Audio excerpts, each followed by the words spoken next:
The numbers on the property tax statement blurred as my hands trembled. 2:47 a.m. The rain hammered against my home office window while I sat frozen in my worn leather chair, staring at a charge that shouldn't exist. Unauthorized renovations, kitchen upgrades, master suite expansion. On my Buckhead townhouse, $47,000 in improvements I never approved. My son's fiancée was gutting my property, and she had absolutely no idea it belonged to me. Let me back up because this story, this betrayal, it starts with love. My name is Evelyn Harper. I'm 58 years old, a widow and a mother who would do anything for her only son, Marcus. After my husband died 5 years ago from a heart attack, I rebuilt our life through real estate investing. Nothing flashy. I drive a Honda Accord. I live in a modest 2-bedroom bungalow. But beneath that middle-class facade, I own a portfolio of properties across Georgia worth millions. One of those properties was a sleek, modern townhouse in Buckhead, $750,000. 3 bedrooms, chef's kitchen, rooftop terrace. I'd purchased it anonymously through the Harper Family Trust 2 years ago with one purpose: to surprise Marcus on his wedding day. A nest egg, a fresh start for him and his future wife. But 3 months ago, everything changed. "Mom, guess what?" Marcus's voice had been electric with excitement over the phone. "Vanessa found us the most amazing place to live. You won't believe the deal she scored through a friend in real estate." I'd smiled, congratulated him, asked for the address. When he told me, my blood ran cold.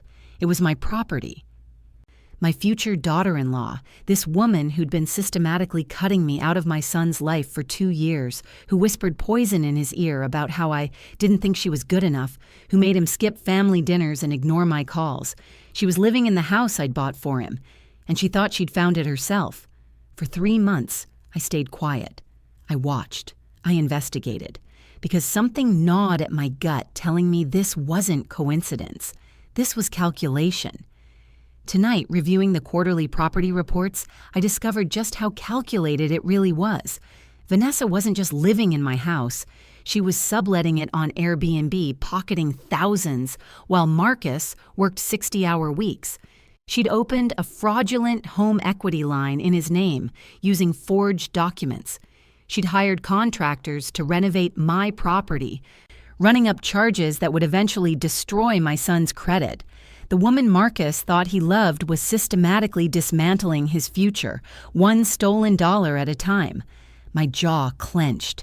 My grief transformed into something sharper, colder, more focused. Vanessa Klein thought she was playing chess with a foolish old woman who could be pushed aside.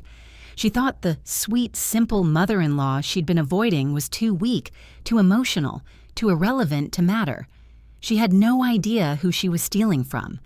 But there was something my son's fiancée didn't know about me, something that would change everything. And by the time I was finished, she'd learn exactly what happens when you underestimate a mother's love. If you want to see how this story unfolds and witness the revenge she never saw coming, hit that subscribe button right now. Because what happens next will leave you speechless. They say grief reshapes you. 5 years ago, when I found my husband Thomas slumped over his morning coffee, hands still wrapped around the Atlanta Journal-Constitution, I thought I'd shattered into pieces too small to ever reassemble. Heart attack. Instant. Painless. The doctors promised, though I'm not sure who that comfort was really for.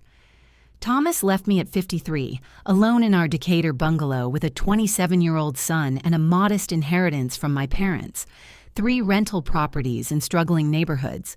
Most widows might have sold them, downsized, retreated into the safe cocoon of grief.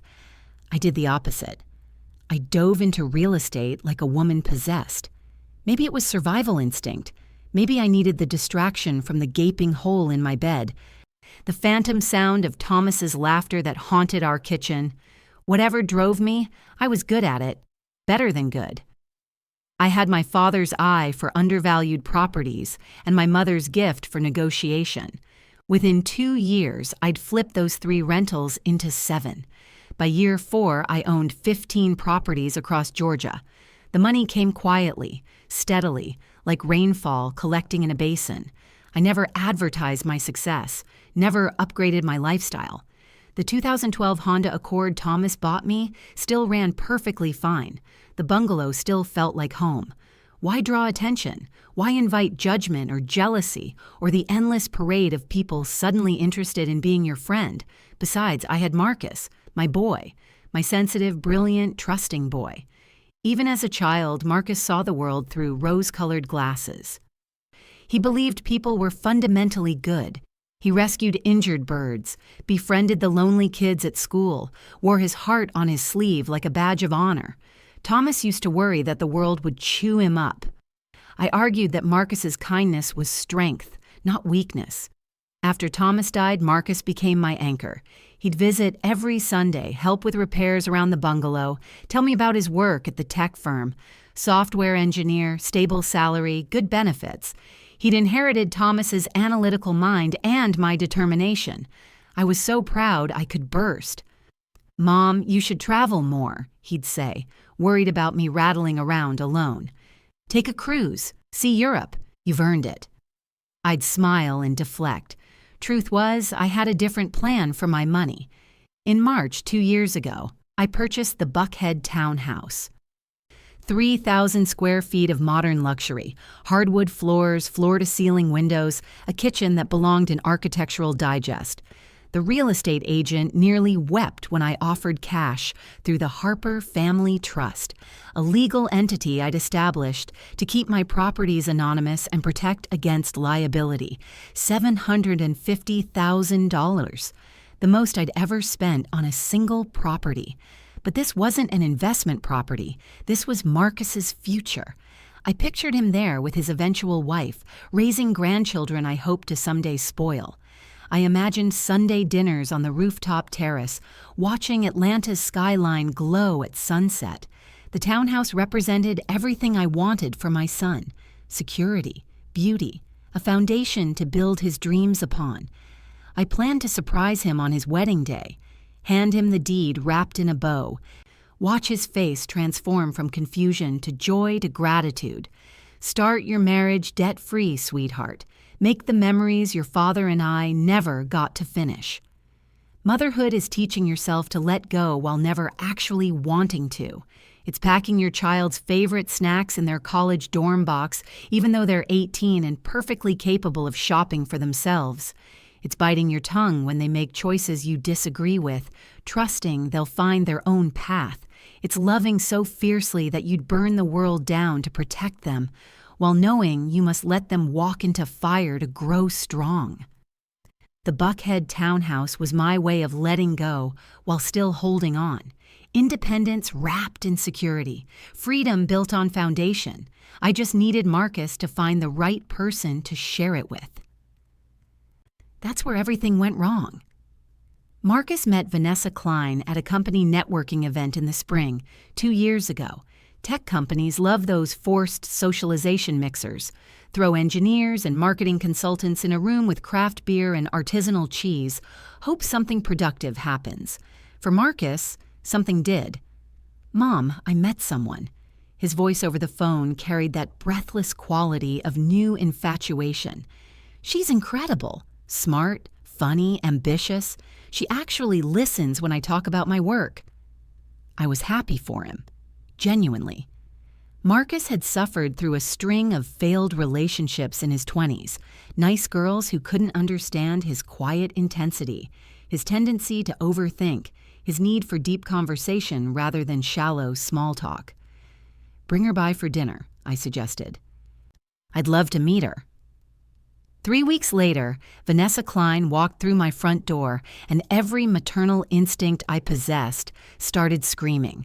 She was beautiful. I'll give her that. Long auburn hair that caught the light like burnished copper. Sharp cheekbones. Hazel eyes that assessed everything in quick, calculating glances.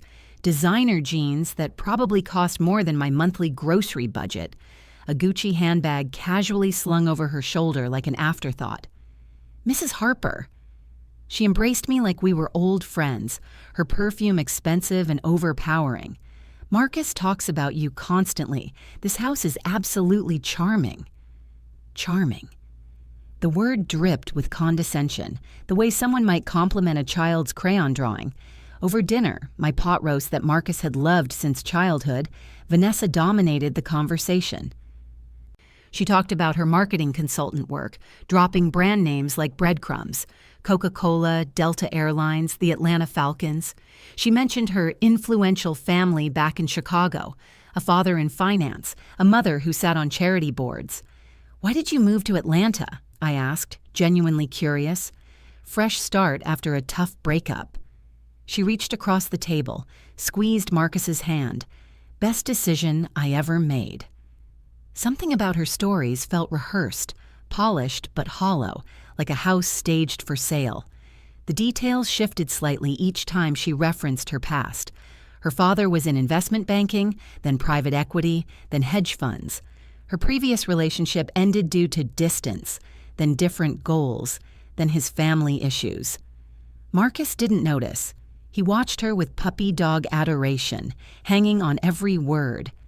After they left, I sat in my kitchen nursing cold coffee, trying to identify the source of my unease. Maybe I was being paranoid.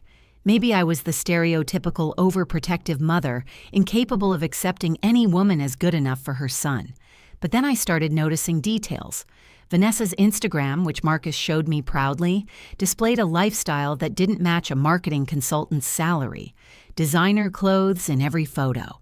Weekend trips to Miami, Charleston, Savannah, 5-star restaurant check-ins, spa days, a Louis Vuitton carry-on bag that retailed for $3,000.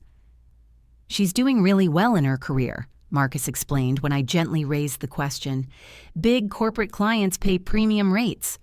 I nodded, said nothing, but I'd worked in business long enough to recognize when numbers didn't add up. 6 months into their relationship, Vanessa began her isolation campaign. It started subtly. She'd schedule weekend trips with Marcus during our standing Sunday dinners. "Sorry, Mom.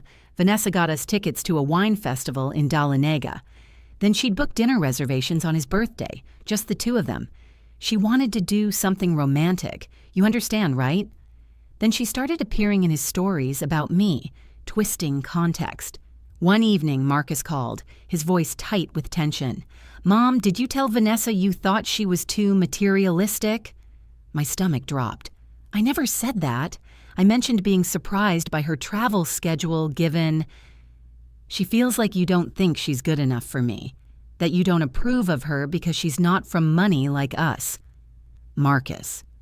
"We're not from money. Your father was a high school teacher.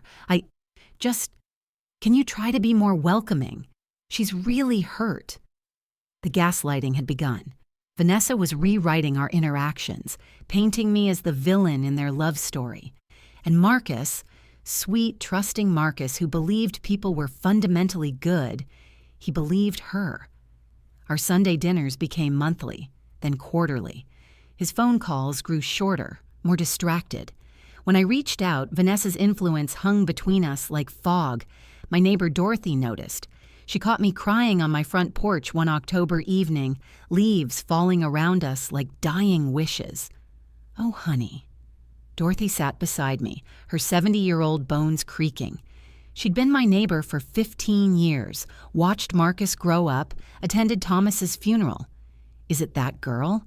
I nodded, unable to speak past the lump in my throat. "I've seen this before," Dorothy said quietly. "My daughter went through something similar. Sometimes people come into our children's lives and they don't add, they subtract. They make the world smaller instead of bigger." "How did your daughter's story end?" Dorothy's silence told me everything. 8 months after they met, Marcus called with news that split my world open. "Vanessa and I are engaged." He sounded deliriously happy. I forced enthusiasm into my voice, congratulated him, asked about wedding plans. But after I hung up, I sat in the dark of my bungalow and wept. I was losing my son to a woman whose entire existence felt like performance art. And there was nothing I could do except watch him slip further away, deeper into her carefully constructed web. If you've ever loved someone who couldn't see they were being manipulated, you understand the special torture of forced silence. The way helplessness tastes like copper pennies. The way your heart becomes an open wound that won't heal. I didn't know then that Vanessa was just getting started. The engagement changed everything. Vanessa went from dating my son to orchestrating his future, and I became increasingly peripheral in his life, a fading photograph he'd glance at occasionally with vague nostalgia. 3 months after the proposal, Marcus mentioned they were looking for a place to live together. Vanessa wants something special, he explained during one of our increasingly rare phone calls. She's been researching neighborhoods, working with a real estate friend from her Chicago days. Warning bells clanged in my skull. Marcus, have you verified this friend's credentials? Real estate can be tricky, especially Mom. His voice carried a new edge, sharpened by Vanessa's influence. We're adults. We can handle finding an apartment. 2 weeks later, he called back, breathless with excitement. You won't believe it. Vanessa found the most incredible townhouse in Buckhead. 3 bedrooms, rooftop terrace, completely renovated, and the rent is surprisingly reasonable. Her friend gave us an insider deal through a property management company. My coffee cup froze halfway to my lips. Buckhead? What's the address? He rattled it off and the world tilted sideways. It was my townhouse, the property I'd purchased through the Harper Family Trust, specifically for him. The surprise wedding gift I'd been planning for 2 years. That's wonderful, breathed, sweetheart. My voice sounded distant to my own ears, like I was speaking from underwater. When do you move in? Next month. Vanessa's already planned the furniture layout. Mom, you should see this place. Floor-to-ceiling windows, a kitchen that looks like something from HGTV. I can't believe our luck. Luck. That's what he called it. After we hung up, I sat motionless in my home office, mind racing through possibilities. This couldn't be coincidence. Could it? Buckhead had hundreds of rental properties. What were the odds that Vanessa's real estate friend would show them my specific townhouse? Unless... I pulled up my property management company's records. The Harper Family Trust owned 15 properties, most managed through Richmond Property Group. They handled tenant placement, maintenance, collections. I stayed deliberately distant to maintain anonymity. The Buckhead townhouse had been vacant for 6 months. I'd been selective about tenants, waiting for the right fit, never imagining my son would become the tenant. I called David Richmond, the company owner. Evelyn, how can I help? His jovial voice usually comforted me. Today it grated. The Buckhead townhouse. I see you place tenants. Can you send me the application? Absolutely. Young couple. Excellent references. Stable income. The fiancée's name is... Let me check. Vanessa Klein. She handled all the paperwork. Seemed very professional. My blood chilled. Did she mention any relationship to me? No. Should she have? Concern crept into David's voice. Is there a problem? She's engaged to my son. Silence stretched between us like a wire pulled taut. Evelyn. I had no idea. The application came through our standard channels. She listed a real estate contact as a reference, someone named Jennifer Michaels from Chicago. We verified employment, credit score, standard procedure. Send me everything, application, reference checks, all of it. That night, I spread the documents across my dining room table, like tarot cards revealing an ugly future. Vanessa had applied 6 weeks ago, before Marcus knew about the townhouse. She'd orchestrated the entire thing, making Marcus believe she'd found it when she'd actually been planning the move all along. But how did she know about my property? The Harper Family Trust was deliberately obscure, my name nowhere in public records. Unless... I pulled up the property management website. Richmond Property Group listed all available properties with photos and addresses. Anyone could browse. Vanessa could have searched Buckhead Townhouse, found the listing, and applied. Still, something felt wrong. Calculated rather than coincidental. I faced a choice. Confront Marcus immediately or investigate further. Tell him his fiancée had secretly secured a rental in the house his mother owned, or wait and watch for what she might do next. My gut said wait. Marcus was so thoroughly under her spell that confronting him now would only push him further away. He'd defend her, accuse me of sabotage, maybe cut me off entirely. I chose patience. I chose to watch. It was the hardest decision I'd ever made. 2 weeks after Marcus moved into my townhouse, the irony tasted like ashes, I received a concerning call from David Richmond. "Evelyn, we've had complaints from the neighbors. They're seeing a lot of traffic at the Buckhead property. Different people coming and going, luggage. Seems like short-term rentals." My heart dropped. "Subletting?" "Looks like it. I'm sending our inspector over tomorrow. Technically, the lease prohibits subletting without written permission." "Do that. Document everything, but David, don't mention my involvement. Not yet." The inspection confirmed my fears.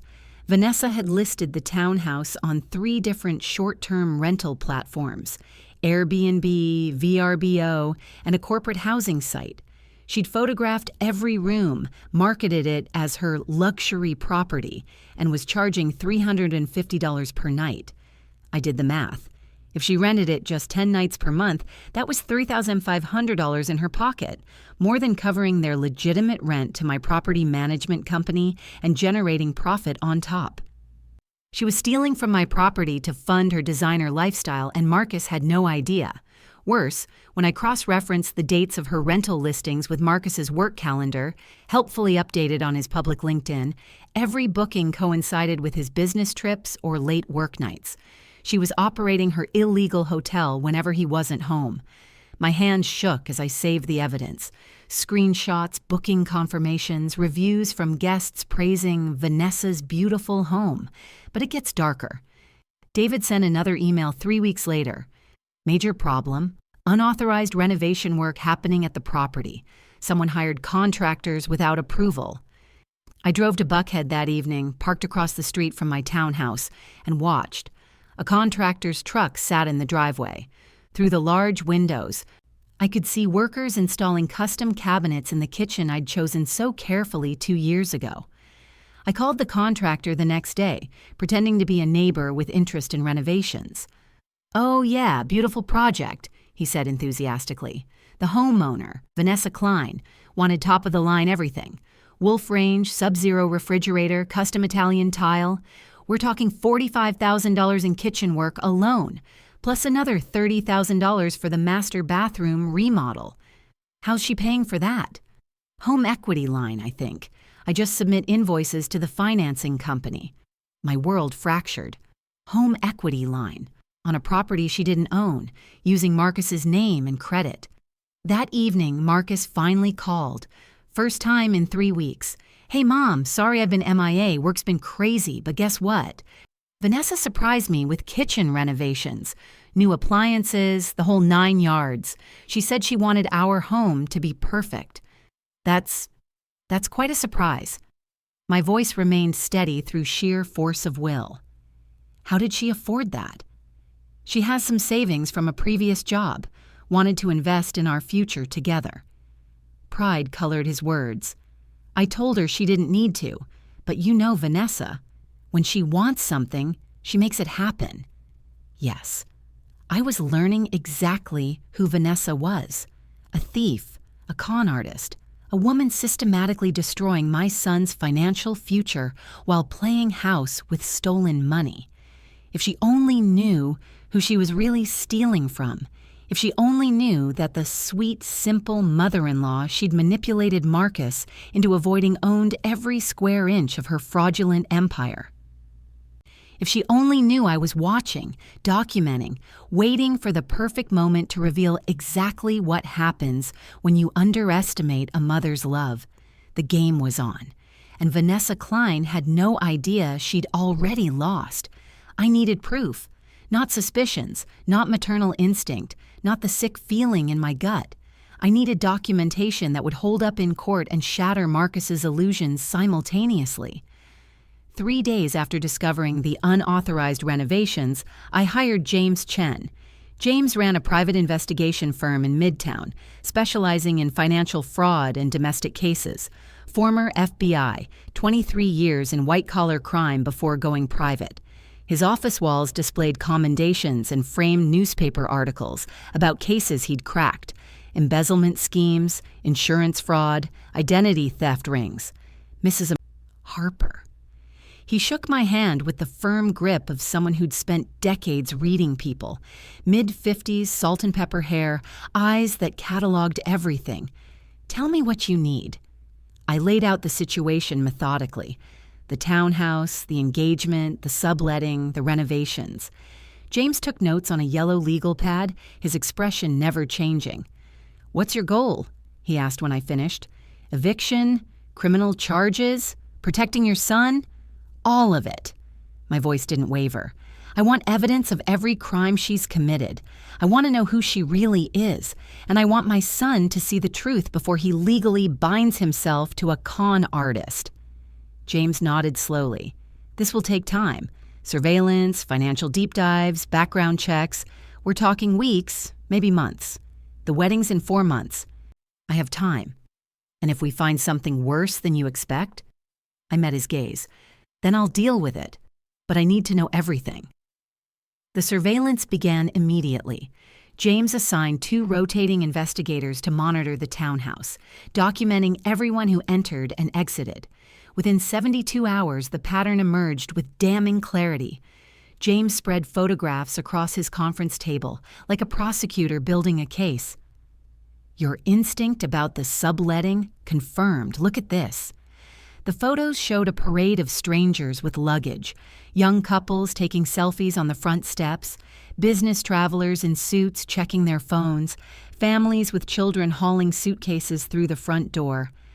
"We cross-referenced with booking platforms," James continued, sliding printouts toward me. "She's listed the property on Airbnb, VRBO, and HomeAway under 3 different profiles. Different photos, different names: Vanessa Klein, V. Sterling, Nessa Klein. Same property." My stomach churned as I reviewed the listings. My townhouse, photographed in flattering golden hour light, described in marketing copy that made it sound like a luxury resort. Stunning Buckhead retreat. Designer finishes. Perfect for romantic getaways. How much is she making? Conservatively, $4,000 per month.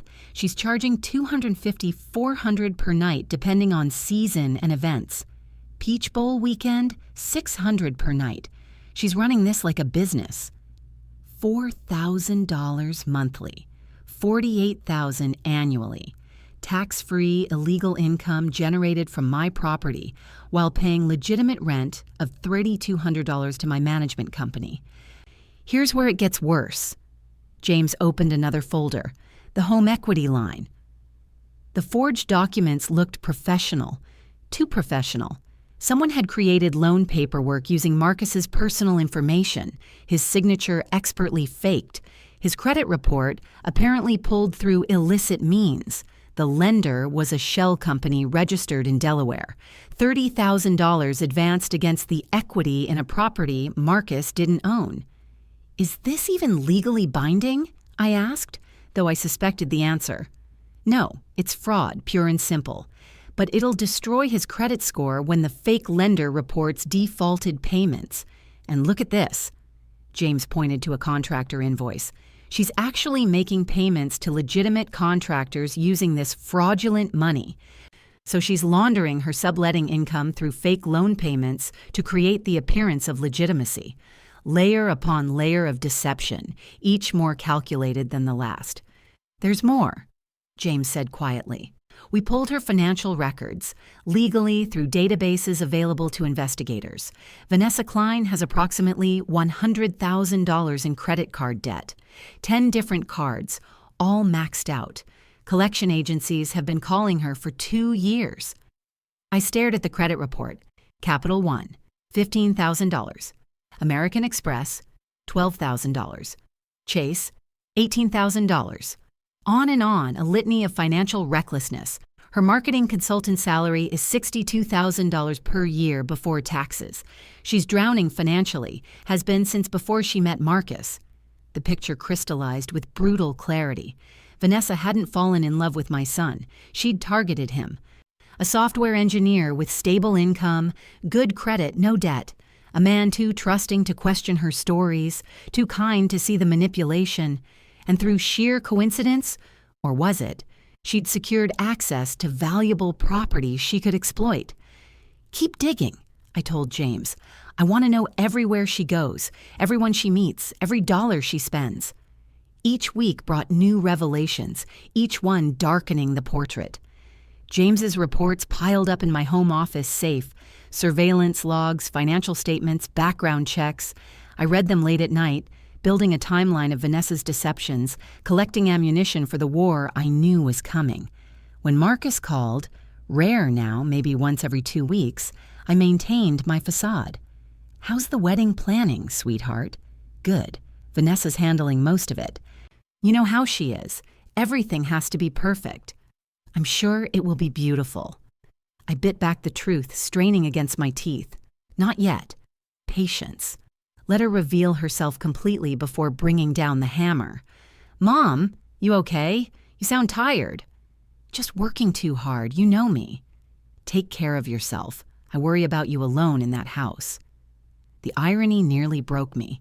My son worried about my loneliness while his fiancée systematically robbed him blind, and me along with him. But I was patient. I was strategic. And with every piece of evidence James delivered, my case grew stronger, more irrefutable.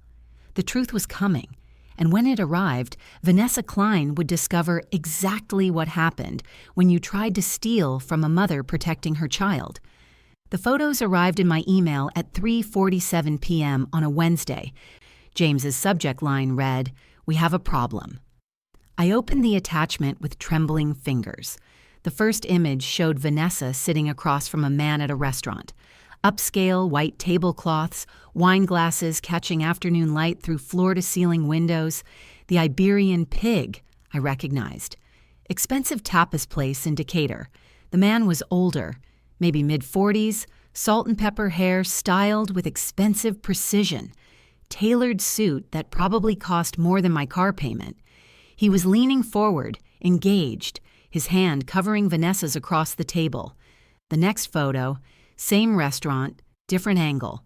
Vanessa laughing, her head thrown back, the intimate body language unmistakable. Third photo, parking lot. The man's hand on the small of Vanessa's back, guiding her toward a black Mercedes S-Class. Fourth photo, Buckhead Hotel. Vanessa and the man entering together, his arm around her waist. Fifth photo, 3 hours later. Both emerging, Vanessa's hair mussed, her lipstick gone.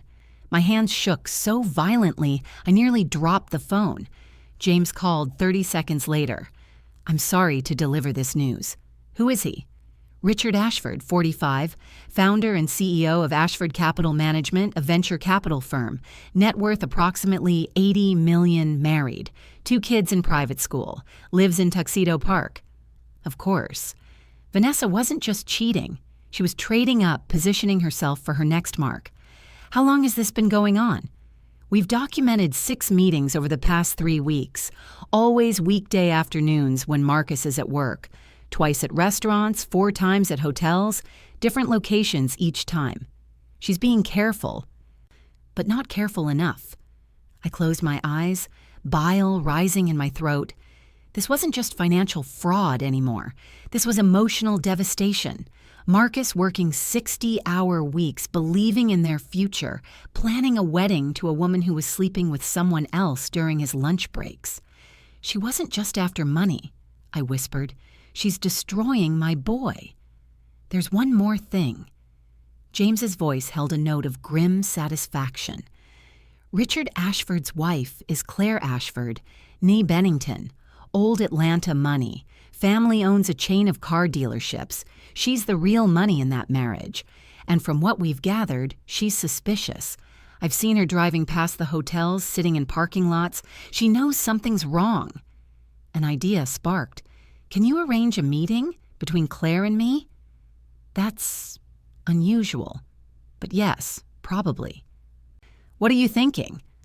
"That hell hath no fury like 2 women scorned." 5 days later, I sat across from Claire Ashford at a quiet coffee shop in Virginia Highland. She arrived exactly on time, elegant in pearls and a cashmere sweater, her blonde hair perfectly styled despite the obvious strain around her eyes. "Thank you for meeting me," I began carefully. "James Chen said you have information about my husband." Her voice was controlled, but I heard the tremor beneath. "And a woman named Vanessa." I slid an envelope across the table. "I'm sorry to be the bearer of painful news." Claire opened it with steady hands, reviewing the surveillance photos James had carefully curated. Her expression never changed. Years of junior league training, probably. The ability to maintain composure while your world crumbled. "How long?" she asked finally. "At least a month. Possibly longer." "And your connection to this woman?" "She's engaged to my son. She's living in a property I own, committing fraud, and apparently shopping for her next wealthy target while planning a wedding." Claire's perfectly manicured fingers tightened on the envelope. "What do you want from me?" "The same thing you want. The truth exposed, our families protected, and Vanessa Klein to face consequences for her actions." For a long moment, Claire studied me with sharp, assessing eyes. The gaze of a woman who'd navigated Atlanta society for decades, who knew how to spot allies and enemies. "I've known something was wrong for months," she said quietly. "Late meetings, unexplained credit card charges, a new energy. I hired my own investigator, but he lost the trail. Richard's careful. Vanessa isn't. She thinks she's smarter than everyone else. What's your plan?" I leaned forward. "I'm gathering evidence. When I'm ready, I'm going to expose everything, her fraud, her schemes, her affairs. I'm going to save my son from marrying a con artist. And in the process, I'm going to hand you the evidence you need for your own decisions." Claire's smile was cold and sharp as a blade. "I like you, Evelyn, and I think Vanessa Klein has no idea who she's dealing with. Neither does Richard. Men," Claire said with infinite weariness, "rarely do." We exchanged phone numbers, formed an alliance born of mutual betrayal and maternal fury. Two women united against a predator who'd made the mistake of underestimating both. As I drove home, my phone buzzed with a text from Marcus. "Working late again tonight. Tell Mom I'll call this weekend." He wouldn't call. Vanessa would manufacture some crisis or obligation. She always did. But that was fine, because while my son worked late, believing in his future, I was methodically documenting his fiancée's destruction, building a case, preparing for the moment when I'd reveal everything and watch Vanessa's carefully constructed world collapse into ash. "You can't tell Marcus yet," I reminded myself. "He won't believe you, he's too far gone, but soon he'd see exactly who he'd invited into his life, and the revelation would break him before it freed him." I just prayed he'd forgive me for waiting so long to show him the truth. "Mom, can I ask you something?" Marcus's voice over the phone carried an unusual hesitation. It was Sunday evening. He'd actually called, a rare gift these days. "Of course." "Sweetheart, anything." "Vanessa wants us to sign a prenup. She says it's smart, that it protects both of us, but I don't know. It feels weird, like we're planning for failure before we even start." My grip tightened on the phone. A prenup. Of course, Vanessa wanted a prenup. "What does the agreement say?" I asked carefully. "I haven't seen it yet. Her lawyer is drafting it. She says it's standard stuff. What happens to assets we bring into the marriage separately? How we'd handle property if—" He trailed off, uncomfortable.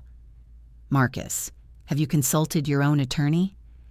"Vanessa says that's bad luck and expensive. She insists her lawyer is fair, that I can trust the document." Red flags detonated in my mind like fireworks. "Sweetheart, I'll pay for your attorney." "You should never sign a legal document without independent counsel, especially something as important as a prenup." "I knew you'd say that." His tone shifted, defensive.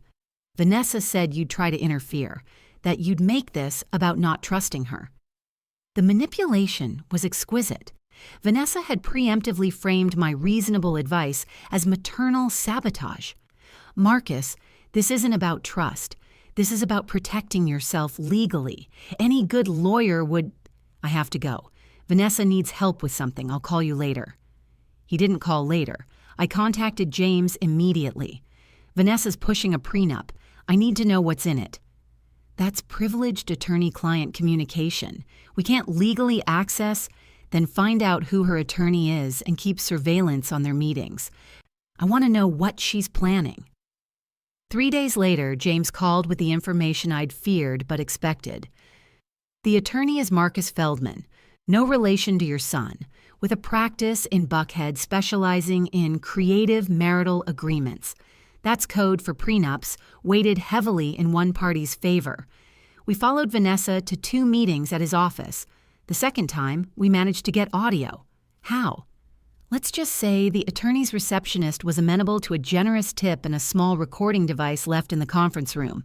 Legally gray, but you wanted information. He played the audio file. Vanessa's voice came through crystal clear, stripped of the sweet tone she used around Marcus.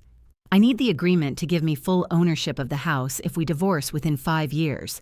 He thinks we're renting, but I'm going to convince him we should buy it. Once we're married, I'll have him add me to any ownership documents I can access. The attorney's voice. If he doesn't actually own the property, that could be problematic. He doesn't know that yet. Look, the marriage is temporary. A year, maybe 2. I just need enough time to establish residency, claim the house, or at least significant equity, and get a settlement that sets me up. He's a sweet idiot. The house alone is worth the year of pretending. I felt my blood turn to ice. The prenup should also protect my debt from being discovered, Vanessa continued. And there's another thing, Richard. He's got money, but he's skittish about leaving his wife. Marcus is the safe option until Richard commits. Miss Klein, I should remind you that prenups are meant to be fair and entered into voluntarily. If your fiancé later proves you misrepresented material facts, he won't, because he's too trusting to question anything. Just draft the agreement. James stopped the recording. We have more, but that's the core of it. She's planning to marry your son, steal the house, and leave him within a year. It's premeditated fraud. My hands were shaking, not with fear, but with cold, focused rage. She called him a sweet idiot, I whispered. My son, my beautiful, kind, trusting son who loved her. A sweet idiot. Evelyn, with this recording and everything else we've gathered, you have enough to stop the wedding right now. Criminal charges, civil suits. No. My voice was steel. Not yet. Why wait? Because I want her to think she's won. I want her to stand in that lawyer's office, sign that fraudulent prenup, believe she's one step away from destroying my son's life, and then I want to reveal that every single thing she's scheming to steal already belongs to me. The house she's planning to claim in the divorce, mine, the equity she's plotting to access, doesn't exist for her. The sweet idiot she's manipulating has a mother who owns everything. I took a breath, steadying myself. She's planning her escape from a house she could never own, and when she realizes that, when she understands that every lie, every manipulation, every crime she's committed has been against me, that's when I'll strike. James was quiet for a moment. You're not just protecting your son, you're teaching her a lesson. I'm showing her what happens when you underestimate a mother's love. When you mistake patience for weakness. When you think a quiet woman in a Honda Accord is too simple to destroy you. When do you want to move? The wedding is in 12 weeks. We strike at week 10. Enough time for her to believe she's home free, not enough time for her to escape. I hung up and sat in my home office, listening to rain tap against the windows. Vanessa thought she was so clever, thought she'd found the perfect mark, the perfect scheme, but she'd forgotten the oldest rule of hunting: always check who's hunting you. Patricia Simmons had been my attorney for 8 years, sharp, meticulous, and utterly ruthless when the situation demanded. Her office in Buckhead reflected her personality: clean lines, expensive but understated furniture, walls lined with law degrees from Emory and case victories that had set Georgia precedents. I spread 2 months of documentation across her conference table: surveillance photos, financial records, audio recordings, property documents. The timeline of Vanessa's crimes laid out like a prosecutor's dream. Patricia reviewed everything in silence, her reading glasses perched on her nose, occasionally making notes on her legal pad. 20 minutes passed, then 30. Finally, she looked up. "You have enough to press criminal charges," she said flatly. "Fraud, forgery, theft by deception, identity theft for the fake loan, possibly racketeering given the organized nature of the subletting scheme. The DA would take this case in a heartbeat. But you're not just interested in criminal charges. You want total exposure. You want your son to see who he's marrying before the wedding." "Yes." Patricia leaned back in her chair, fingers steepled. "Then we need a strategy that hits on multiple fronts simultaneously.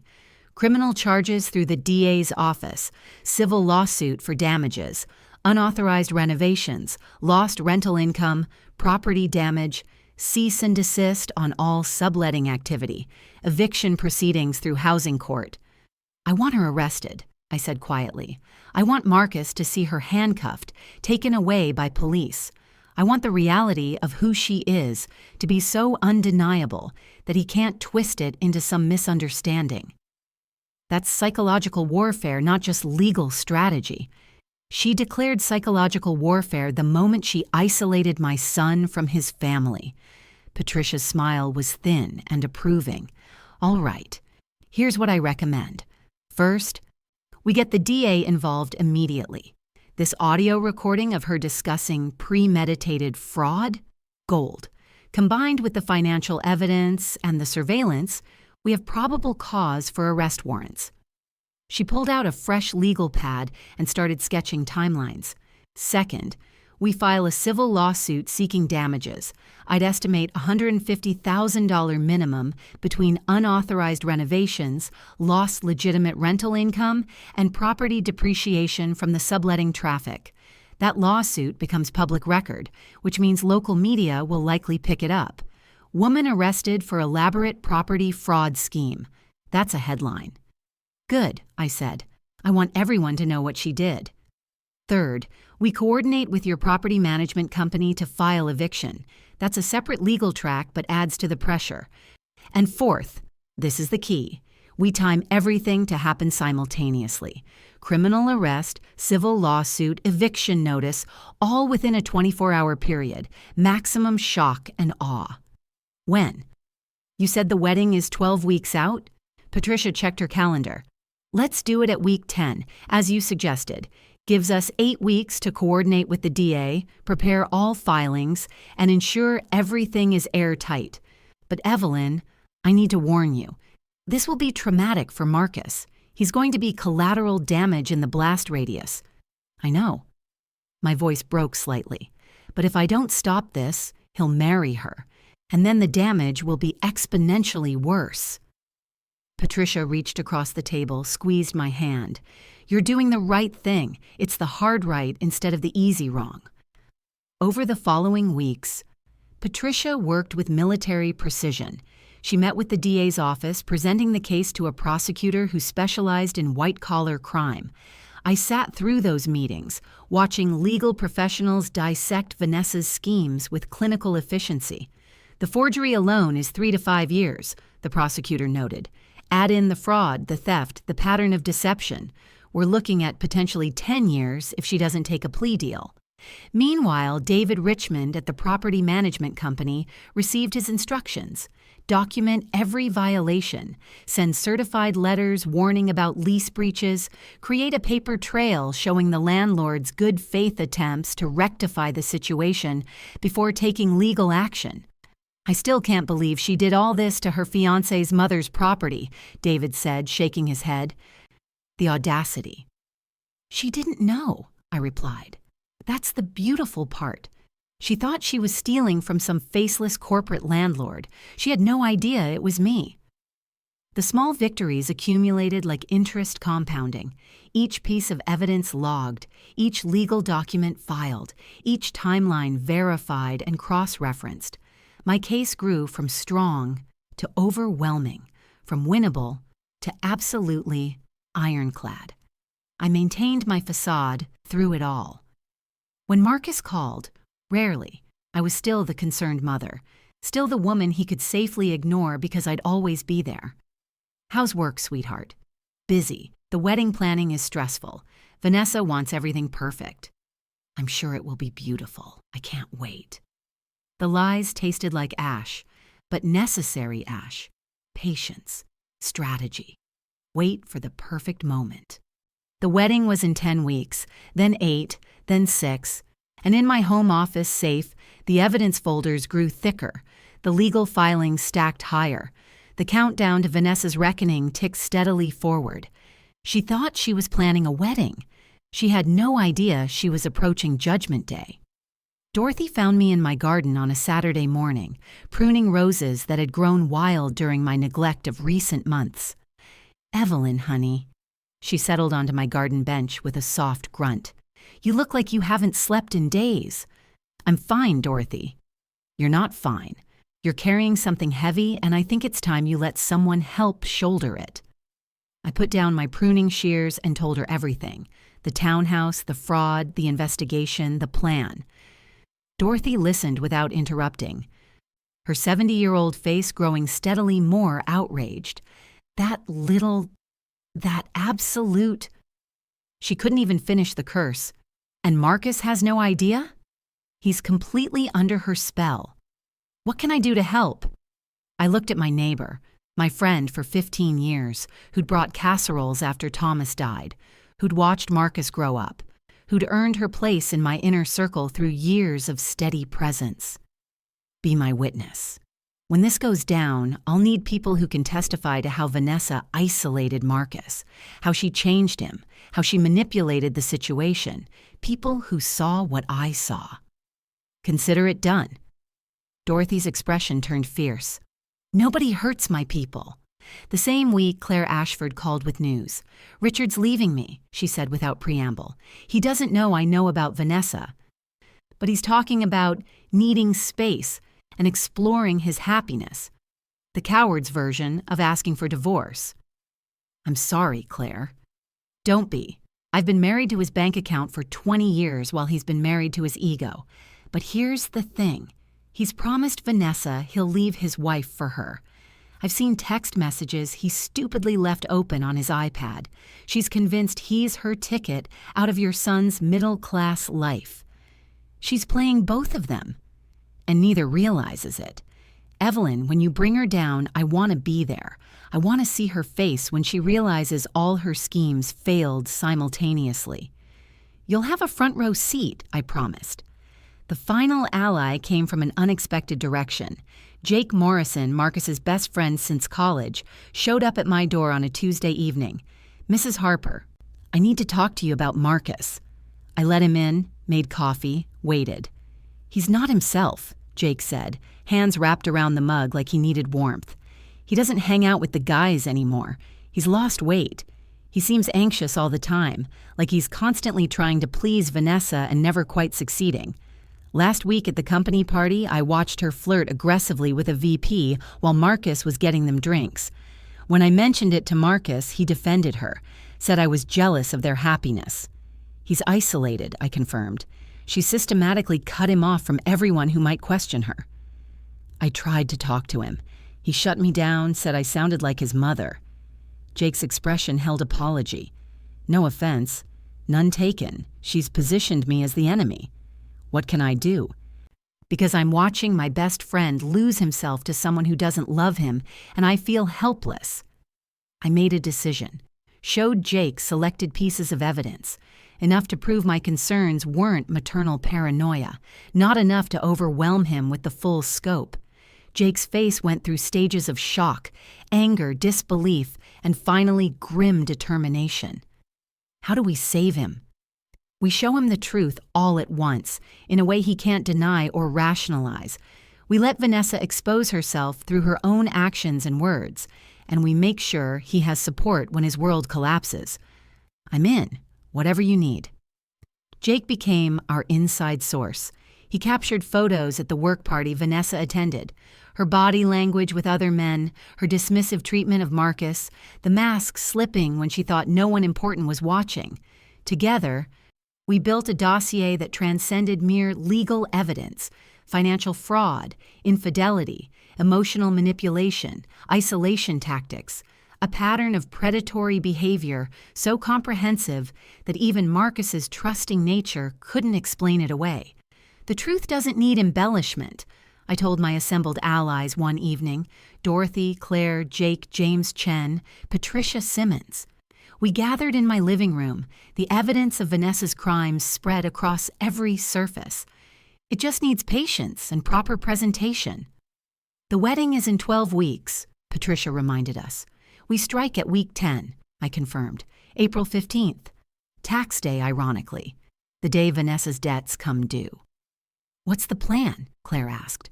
I laid it out step by step: the simultaneous legal filings, the arrest warrant, the dinner invitation that would serve as ambush. Each person's role choreographed with precision. She'll fight, Jake warned. Let her, I replied. Fighting only makes guilty people look guiltier, and we have enough evidence that her fighting will just tighten the noose. Dorothy raised her coffee mug in a toast. To protecting our people. We all raised our cups. To protecting Marcus, to exposing Vanessa, to the justice that comes when patience transforms into action. The countdown continued. 10 weeks, 9 weeks, 8 weeks. Vanessa Klein had 12 weeks left of freedom. She just didn't know it yet. The call came on a Wednesday evening. Marcus, his voice tight with tension, I'd learned to dread. Mom, we need to talk. Of course, sweetheart. What's wrong? Vanessa and I have been discussing. She thinks it might be better if we have some distance from you, just until after the wedding, to reduce stress. My heart dropped. Distance? Marcus, what does that mean? No visits, no phone calls. She feels like your disapproval is creating negative energy around our marriage, and she wants us to start our life together without that shadow. I could hear Vanessa's words in his mouth, the therapy-speak manipulation, the framing of reasonable maternal concern as toxic negativity. Marcus, I've never disapproved of... Mom, please, just respect our boundaries. We'll reach out after the honeymoon, okay? We just need space right now. Sweetheart, I have to go. I love you, but I need you to respect this. Click. The line went dead. I sat in my kitchen, phone still pressed to my ear, tears streaming down my face. She'd finally done it, convinced my son to cut me off completely, isolated him so thoroughly that he was willing to abandon his only parent for a woman systematically destroying him. Dorothy found me an hour later, still sitting in the dark kitchen. She's escalated, I managed to whisper. Marcus won't talk to me anymore. Then we move faster, Dorothy said firmly. How much time until your strike date? 7 weeks. Can you move it up? No, the legal pieces are still falling into place. If we move too soon, she might slip through on technicalities. Then you survive 7 weeks, and you remember that Marcus is brainwashed, not lost. When the truth comes out, he'll understand why you couldn't tell him sooner. I wanted to believe her, but doubt whispered that maybe I was wrong to wait, that maybe I'd already lost my son to Vanessa's manipulations. 2 weeks passed in radio silence. Then Marcus appeared at my door on a Saturday afternoon, unexpected and alone. Marcus! I pulled him into a hug. He returned stiffly. Come in, please. Can I make you coffee? I can't stay long. But he came inside, settled at the kitchen table where he'd eaten thousands of meals growing up. Vanessa's at a wedding planning appointment. We sat in awkward silence while coffee brewed. My son looked thinner, older, tired in ways that had nothing to do with work. How are you? I asked gently. Good, busy. The wedding is in 9 weeks. Can you believe it? Time flies. How's the planning going? Vanessa's handling most of it. She's very particular. Wants everything perfect. He said it like he was trying to convince himself it was charming. She's been talking about us investing more in the house, making it really ours. My blood chilled. Investing how? Well, she found out we might be able to buy it from the landlord. She's been researching the trust that owns it, trying to figure out how to make an offer. She thinks if we leverage some of my savings and her... Well, she says she has money from a previous inheritance. We could own the place outright. I maintained my expression through sheer willpower. Vanessa was still scheming, still trying to position herself to claim ownership of my property. She knew Marcus didn't own it, but was convinced she could manipulate him into a purchase that would somehow give her legal claim. That's a big decision, I said carefully. Have you verified this inheritance she mentioned? Marcus's expression shuddered. Are we doing this again, Mom? The suspicion? The mistrust? I'm just asking reasonable questions. Vanessa said you'd do this, that you can't accept anyone being in my life because you're lonely and controlling. He stood abruptly. I shouldn't have come. Marcus, wait. No, Vanessa's right. It's toxic. You can't be happy for me, so you pick apart everything about her. I'm done. He headed toward the door. I love you, I called after him, voice breaking. Whatever happens, please remember I love you. He paused at the door, hand on the knob. For a moment, I saw my little boy, the sensitive child who'd cried at sad movies, who'd brought me dandelions from the yard, who'd curled up beside me after his father died and whispered, "We'll take care of each other, Mom." I know, he said quietly, but love isn't enough if there's no trust. The door closed behind him. I stood in my kitchen, tears falling freely now, wondering if I'd just seen my son for the last time before everything exploded. That night, James Chen called with urgent news. Vanessa met with someone today at a print shop in Marietta. We followed her there, got photos of documents being produced. What documents? Fake property deeds. She's working with a forger to create documents showing Marcus and her as joint owners of the townhouse. She's planning to record them with the county clerk after the wedding, establish fraudulent ownership, then pursue a mortgage. I closed my eyes. The scheme had metastasized beyond my worst fears. She wasn't just stealing money and committing fraud. She was attempting to literally steal my property through forged paperwork. How far along is she? The forger needs 2 weeks to complete the documents. She's planning to record them immediately after the wedding, probably while they're on the honeymoon and Marcus is too distracted to notice what she's signing. She's betting everything on that marriage certificate, I realized. Once she's legally his wife, she thinks she can forge his signature, record fraudulent deeds, and establish ownership before anyone catches on. Exactly. And then, even if the documents are eventually discovered as fraudulent, she's counting on the legal mess to drag out long enough that she can either strong-arm a settlement or disappear with money from a fraudulent mortgage. I felt the weight of it, not just stolen money, but the complete unraveling of Marcus's financial life. Fraudulent mortgages, forged deeds, his credit destroyed. His savings drained, years of legal battles to clean up the mess. She's not just stealing my house, I whispered. She's stealing my son's entire future. Do you want to move up the strike date? I thought about Marcus at my kitchen table, defending his fiancée with exhausted desperation, about Vanessa meeting with forgers, planning her final assault, about 7 more weeks of letting this play out. No, I said, surprising myself. We stick to the plan, because in 7 weeks, when we strike, I want every single crime documented. I want the case so airtight that she goes to prison for the maximum sentence. I want her to face consequences, not just for what she's already done, but for what she was planning to do. It's risky. She could. She won't, because she thinks she's already won. And that overconfidence is what's going to destroy her. The wedding was 7 weeks away. My strike date was 5 weeks away. Vanessa Klein was counting down to what she thought was her victory. She had no idea she was counting down to her own exposure, arrest, and complete annihilation. The stage was set, the evidence overwhelming, the allies assembled. the legal machinery primed and ready. All that remained was patience and one final dinner party that would change everything.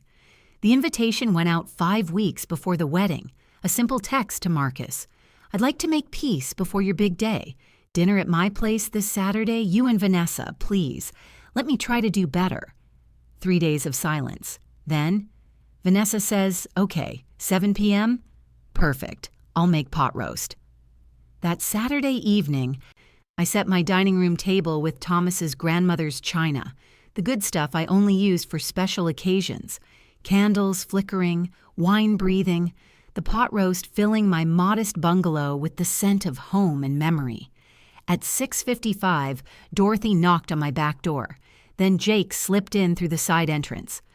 Patricia Simmons arrived through the garage, all positioned in my home office with a clear view of the dining room through the partially open door. Witnesses, support, the safety net for what came next. At 7:03, headlights swept across my front window, car doors, voices, the doorbell. I smoothed my simple cardigan, checked my reflection, the worried mother trying to reconcile with her son, and opened the door. "Marcus, Vanessa, come in, please." Marcus hugged me stiffly. Vanessa air-kissed both my cheeks. Her designer perfume aggressive and expensive, her smile sharp as cut glass. She wore head-to-toe designer, Burberry trench coat, Christian Louboutin heels, a David Yurman bracelet that probably cost $5,000. "Mrs. Harper, your home is so cozy," Vanessa said, sweeping past me into the living room. Her gaze cataloged everything, the worn furniture, the outdated wallpaper, the family photos and discount store frames. I watched her internal calculations. This woman is poor. No threat. Already won. "Thank you for coming," I said, taking their coats. "Dinner's ready. Please sit." Over pot roast and roasted vegetables, I played my part perfectly. The contrite mother, the woman desperate to make amends.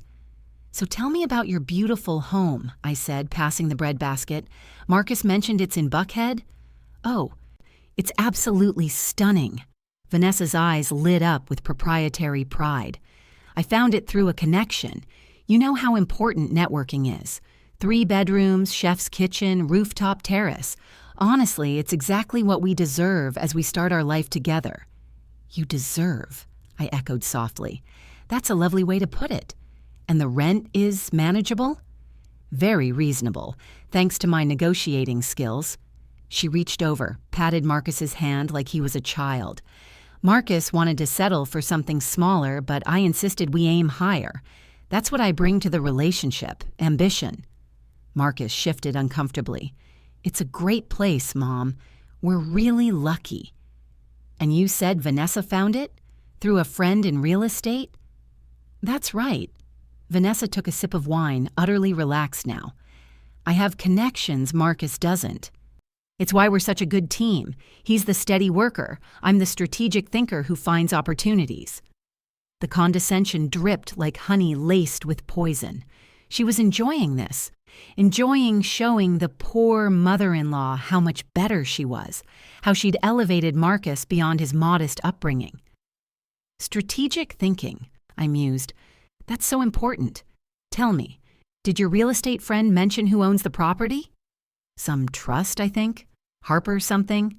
Generic name." She waved dismissively. "Landlords are landlords. As long as they stay out of our way, I don't care who they are." "Harper Family Trust," I said clearly. "That's the owner." "Sure, whatever." Vanessa returned to her pot roast. "That's interesting," I continued, my voice calm as still water before a storm, "because I own that property. The Harper Family Trust is mine. You're living in my house, Vanessa." The dining room froze. Marcus's fork clattered to his plate. Vanessa's head snapped up, her face draining of color. "What?" Marcus whispered. "Mom, what are you talking about?" I stood, walked to the sideboard, pulled out the folder I'd prepared. The Harper Family Trust. I established it 7 years ago to hold my real estate portfolio. This is the trust document. I laid it on the table. This is the deed to the Buckhead townhouse, purchased 2 years ago. Another document. This is the property tax history showing my payments. Another. This is the agreement with Richmond Property Group to manage rentals. Marcus stared at the documents like they were written in a foreign language. You own our house? I purchased it as a surprise wedding gift for you. Anonymous through the trust, so you wouldn't know until I gave you the deed on your wedding day. Vanessa's mouth opened and closed. Then her face hardened, slipping into damage control. I didn't know. The real estate agent never told me the landlord's identity. This is just a crazy coincidence. Is it? I kept my voice level. Tell me, Vanessa, when you sublisted my property on Airbnb, VRBO, and HomeAway under 3 different names, was that a coincidence too? Her face went from white to red. I don't know what you're... I pulled out my phone, connected it to my TV using the HDMI cable I'd set up earlier. I have documentation of every subletting booking, photos of your listings, reviews from guests praising Vanessa's beautiful property, bank records showing $4,000 monthly in illegal income. The evidence flashed across the screen. Marcus stood, stumbling toward the TV, his hand over his mouth. And the unauthorized renovations? I continued. The $75,000 in kitchen and bathroom upgrades you charged to a fraudulent home equity line using forged documents in Marcus's name? That's documented too. Marcus, she's lying. Vanessa grabbed his arm. She's setting me up because she never liked me. Here's the contractor invoice, I said, displaying it. Here's the fake loan paperwork with your signature on the authorization forms. Here's the recording of you discussing the forgery with your attorney. I played the audio. Vanessa's voice filled my modest dining room, stripped of its usual sweetness. He's a sweet idiot. The house alone is worth the year. Marcus recoiled like he'd been struck. You called me. You said I was... Baby, I was venting. You don't understand the pressure. Vanessa reached for him again. And here, I said, pulling up the final set of photos, is documentation of your affair with Richard Ashford, hotel visits, restaurant dates, all while Marcus worked 60-hour weeks believing in your future together. The photographs cycled across the screen, Vanessa and Richard laughing over wine, Vanessa and Richard entering hotels, Vanessa and Richard in embrace. Marcus made a sound like a wounded animal. He turned to Vanessa, tears streaming down his face. How could you? He means nothing. Vanessa's composure shattered completely. Marcus, he's just money. You're the one I'm marrying. Because of the house, Marcus whispered. Because you thought you could steal it. I didn't steal. I found opportunities. That's what smart people do. Vanessa's true self emerged, cornered and vicious. You think I wanted to marry some boring software engineer? You were supposed to be my security while I figured out my next move. Your next move. Marcus's voice was hollow. I loved you. Oh, please. Vanessa's laugh was cruel, brittle. You love the idea of someone like me choosing you. But let's be honest, Marcus. You're not exactly a prize. Mediocre job, no ambition beyond your little coding projects, so desperate for affection you'd believe anything I said. The cruelty took my breath away. This was the real Vanessa. The monster she'd hidden behind designer clothes and fake smiles. You needed me, she continued, venom spilling freely now. Just like your pathetic mother in her pathetic little house with her pathetic little life. At least I was trying to make something of myself instead of pretending poverty was noble. You were committing fraud, I said quietly, against my son, against my property, against everyone who trusted you. You think you're so smart? Vanessa whirled on me. Hiding your money, playing poor. You're just a bitter old woman who couldn't stand seeing her son happy with someone better than her. Better than her? Dorothy emerged from the office, her 70-year-old voice cutting like steel. You're a thief and a liar. And a con artist, Jake added, stepping into view, who systematically isolated Marcus from everyone who loved him. Vanessa's eyes darted between us, realizing for the first time this was planned, coordinated. You set me up. This was a trap. No, I corrected. This was justice. You set yourself up with every crime, every lie, every cruelty. I just documented it. The doorbell rang. Patricia Simmons walked through my front door, followed by a police detective I'd met twice during case preparation. Vanessa Klein? The detective held up his badge. I have a warrant for your arrest on charges of fraud, forgery, theft by deception, and identity theft. Vanessa's face cycled through shock, rage, terror. You can't. I didn't. Marcus, tell them. But Marcus had collapsed into a dining room chair, his head in his hands, his whole body shaking with silent sobs. You have the right to remain silent. The detective's voice filled my dining room as he handcuffed Vanessa in front of my grandmother's china, beside the pot roast she'd eaten while mocking my life. This isn't over, Vanessa screamed as they led her toward the door. I'll fight this. You'll lose, Patricia said calmly. We have audio, video, financial records, and witness testimony. You'll plead out within a month to avoid maximum sentencing. The door closed behind Vanessa's screaming, leaving sudden silence in her wake. Marcus looked up at me, his face destroyed. How long did you know? 3 months. Why didn't you tell me? I knelt beside his chair, took his hands in mine. Because you loved her, and you wouldn't have believed me. You needed to see who she really was. I was so blind. His voice broke. How could I be so blind? You loved with an open heart, sweetheart. That's not weakness, that's courage. The aftermath moved with brutal efficiency.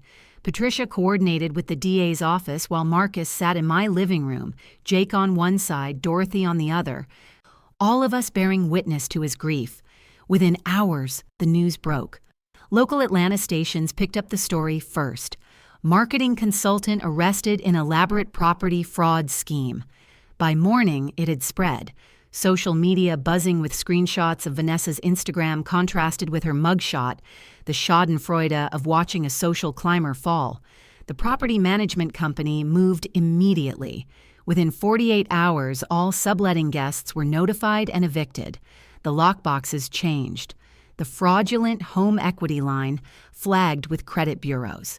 Marcus's credit score, which Vanessa had tanked through her forged loan, slowly began the long climb back toward respectability. Patricia filed disputes on every fraudulent item, armed with police reports and fraud affidavits. Claire Ashford called 3 days after the arrest. Richard's finally admitted to the affair. He's begging me not to divorce him. What are you going to do? I asked. Take him for everything in the prenup. Her voice held grim satisfaction. He can have his midlife crisis in a studio apartment while I keep the house, the cars, and the kids' college funds. Vanessa won't get her wealthy backup plan after all. Thank you for being part of this, Claire. Thank you for showing me I wasn't crazy to suspect. Sometimes we need allies to confirm what we already know. Richard Ashford's reputation took a hit, too. Word spread quickly in Atlanta's business circles about the married CEO fooling around with a criminal. His venture capital firm announced he was stepping back for personal reasons. His social media went dark. His carefully cultivated image crumbled like sand. The media coverage intensified. Local woman uncovers elaborate scheme to steal family property. Reporters called, requested interviews. I declined most, but gave one statement. I hope this serves as a reminder that financial fraud destroys families. Trust, once broken, is nearly impossible to rebuild.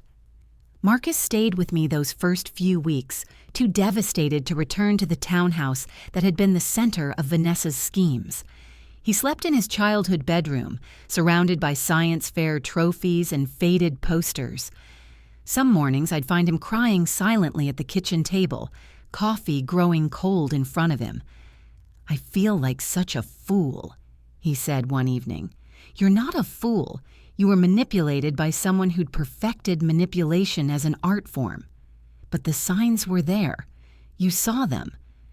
Why didn't I? Because you loved her, I said simply. And love makes us want to believe the best in people. Jake took him to therapy appointments. Dorothy made casseroles. Patricia handled the legal maze. We formed a circle of support around Marcus, holding him together while he processed the magnitude of the betrayal. 6 weeks after the arrest, Vanessa took a plea deal. 3 years in federal prison, $200,000 in restitution to be paid to me and Marcus, permanent record as a convicted felon. Her attorney, the same one who'd helped her plot the prenup trap, quietly settled his own ethics complaint by the Georgia State Bar. The sentencing hearing was brief. Vanessa, in a plain orange jumpsuit, her auburn hair pulled back, her face devoid of makeup, looked like a stranger. She didn't apologize, didn't show remorse. Just stared straight ahead as the judge handed down the sentence that would define the next 3 years of her life. Marcus didn't attend. He'd said goodbye to that chapter without needing to watch its official close. The townhouse sat empty for 2 months while we decided what to do with it. Finally, over Sunday dinner, a tradition we'd resumed, Marcus brought it up. "Mom, about the house." "What about it?" I think I'd like to live there. Eventually. When I'm ready. If you still want to give it to me." "Of course I do. That was always the plan. I need to make new memories there, good ones, so it's not just the place where Vanessa almost destroyed my life. Then it's yours, whenever you're ready." 6 months later, Marcus moved into the Buckhead townhouse. He'd spent those months in therapy, processing the manipulation, the isolation, the systematic dismantling of his self-worth. He'd reconnected with friends Vanessa had driven away. He'd started rock climbing, joined a book club, adopted a rescue dog named Scout who followed him everywhere with devoted eyes. The day he moved in, Jake helped haul furniture while Dorothy brought houseplants and advice. I gave Marcus the deed in a simple envelope. No bow needed. "This is yours," I said. "Free and clear. The wedding gift I always intended." Marcus's eyes filled with tears. "I don't deserve this. Not after everything." "You deserve happiness and security and a fresh start. That's what this house represents." He pulled me into a hug that lasted long minutes. When he pulled back, he looked different. Older, wiser, scarred, but healing. "Thank you for saving me," he whispered. "Thank you for letting me." The townhouse transformed under Marcus's touch. He repainted the kitchen Vanessa had renovated with stolen money, choosing colors that felt like him. He filled the rooms with books and art and the comfortable clutter of authentic living. He hosted Sunday dinners where Jake and Dorothy and I gathered around his new table, laughing and arguing and building the family Vanessa had tried to destroy. Marcus started dating again, cautiously, a year later. A teacher named Rachel who loved hiking and made terrible puns and treated him with kindness. She met me early on, sat in my kitchen drinking coffee and said, "I want you to know I understand he comes with family. I think that's beautiful." I cried after she left, grateful tears for second chances. I think about Vanessa sometimes, about what drives someone to such calculated cruelty. Desperation, greed, some fundamental brokenness that sees other humans as resources to exploit? I'll never know. And honestly, it doesn't matter. What matters is that Marcus learned discernment without losing his capacity for trust, that he rebuilt his life stronger than before, that he understands now the difference between love that gives and manipulation that takes. Sometimes the best revenge isn't elaborate punishment or public humiliation. Sometimes the best revenge is simply revealing the truth, letting someone's own actions condemn them, and then using that exposure to protect the people you love. 3 years after that dinner, Marcus and Rachel married. Small ceremony, intimate gathering, vows written from the heart. I gave a toast at the reception to my son, who learned that home isn't just about 4 walls and a roof. It's about the people who truly love you, who see you at your worst and choose to stay, who celebrate your joy and shoulder your sorrow. Home is where you're known completely and loved anyway. Marcus raised his glass, his smile genuine and free. To home, and to the mother who never gave up on me. If you've ever been betrayed by someone you trusted, if you've ever loved someone being manipulated, if you've ever had to choose between comfortable lies and painful truth, I see you. Your courage matters. Your patience matters.